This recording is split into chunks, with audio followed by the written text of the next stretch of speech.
हमारे साथ हैं आम आदमी पार्टी के नेता साबिर अली जी। नमस्कार सर, हाल ही में शिवराज राज में एक बच्ची का बलात्कार हुआ है, क्या कहेंगे आप इस पर?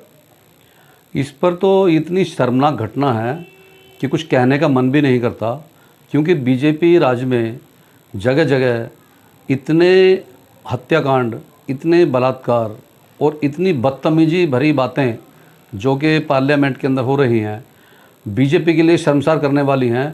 लेकिन बीजेपी का एक ही फॉर्मूला है कि जितना बदतमीज नेता उतना बड़ा पद। इसकी बहुत सारी घटनाएं मैं आपको बताता हूं। पहले इसी बच्ची को ले लेते हैं।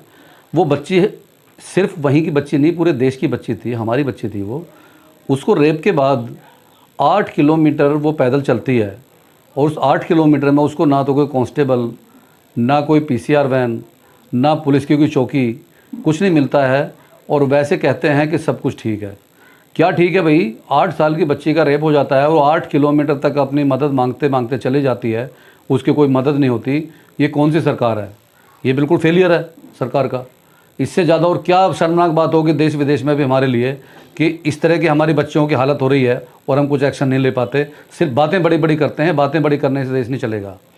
और इसमें और ज़्यादा शर्मसार करने वाली 3-4 वारदात और हैं।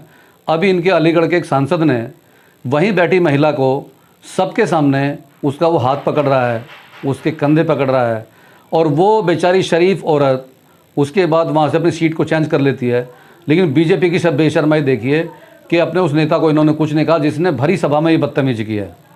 इसके बाद बीजेपी का एक विधायक नीरज बबलू जिसका नाम है, वो सरेआम मीटिंग में दूसरे नेता की जीभ काटने की धमकी दे रहा है, तब उस पर कोई एक्शन नहीं होता है।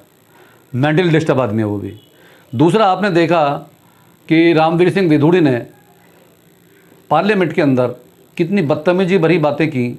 अगर ये कोई बदतमीजी कोई दूसरी पार्टी का सांसद कर देता तो अब तक उसको निष्कासित कर दिया होता, क्योंकि जिन्होंने राहुल सर को नहीं बख्शा, राहुल जी इतने बड़े नेता हैं, एक छोटी सी बात को लेकर के उनकी सदस्यता भंग कर दी थी।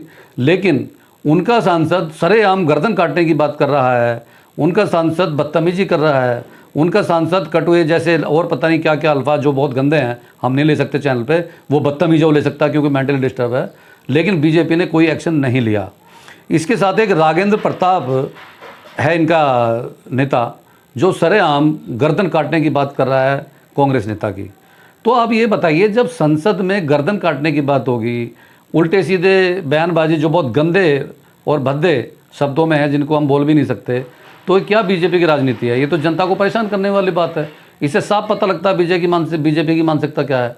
अगर बीजेपी अब की बार आगे दोबारा उसी बहुमत के साथ, तो इनके सांसद तो बाहर आकर रोड पे पता नहीं क्या क्या हरकत करेंगे। उसका जिम्मेदार कौन होगा? क्या लगता है कि जिस तरीके से पढ़े लिखे जो देश चला रहे हैं लोग संसद में बैठते हैं, इस तरह की प्रतिक्रियाएं कर रहे हैं, क्या जनता उनको जवाब देगी? जिन्हें आप पढ़े लिखे कह रहे हैं वो जाहिल नेता हैं, पढ़े लिखे गंवार। इनको इनका कॉलर पकड़ के पार्लियामेंट से बाहर कर देना चाहिए और पढ़े लिखे नए युवाओं को मौका देना चाहिए, तभी हमारे देश का कुछ भला होगा और तभी ये देश चल पाएगा। मैं अपने देश के नौजवानों को कहना चाहता हूं कि इस तरह के बदतमीज़ लोगों को पार्लियामेंट से बाहर करें और ख़ुद पार्लियामेंट में पहुँचें। हम उनका साथ देंगे, जनता उनका साथ देगी। देश की जनता चाहती है देश में बदलाव। इसी के साथ जय हिंद, खुदा हाफिज़, अस्सलाम वालेकुम।